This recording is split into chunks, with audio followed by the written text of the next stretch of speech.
Okay, this is drawing your figure. We have taken pictures of ourselves, and I want you guys to look just like we've been doing in class when we've been drawing from a live model. Um, Look at your picture more than you are at your paper. Look at proportions, find relationships between things, all of those tips that I've been giving you in class. It honestly is easier to draw from a picture than it is from a live model because everything's already two-dimensional for you. So I'm not looking for perfection, just I want to see improvement and make it the best drawing that you have done so far. So once that's done, and you don't really have to draw the face if you'd like to, I put a little bit of face in on mine, but that part is really not important to me at all. A lot of kids will just leave their faces blank. And you're free to do that. If you want to try and put your face in, that's fine too, if it kind of adds something to it. So I don't look very happy in this picture, so there's that.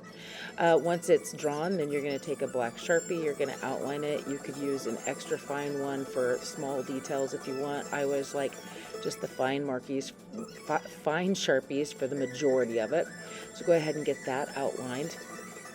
Once you have that done, your next step will then be to journal. And journaling is something that always takes, it's kind of a struggle for kids like, well, what do I write? Well, think about you. This is a time in your life when you guys are figuring out who you are or what represents you. There is no limit to what you can put. You could write words that describe you, just single words. You could write whole paragraphs on this. You could, a lot of times on the figure, people will just write one or, just singular words.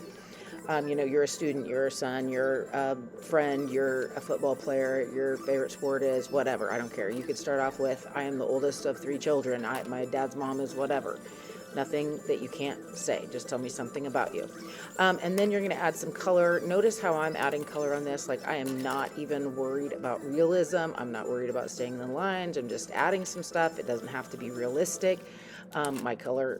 The colors I was wearing that day absolutely were not hot pink and brown, but that's what I'm doing. If you color over the handwriting, I may or may not be able to read it. That's okay too. It's still a part of who you are after you put it on there. And I kind of keep my style just sort of loose here, so it doesn't matter. It's not even colored in solid. Everyone does this part a little bit differently. Then cut it out. You can cut it out right on the line, or you can see as I'm doing, I just cut it out a little bit off to the edge. Then we're ready to collage the background. So you're going to get one 12 by 18 piece of paper and then some pieces from the scrap box. You may use the paper cutter if you want. Make an arrangement that will look good with your project or with your figure. I'm using colors that I've already used in my figure to kind of complement that. And then I think, well, I want to set it off just a little bit. So I put that black behind it and kind of create a shadow of sorts. And then I'm going to get everything glued down.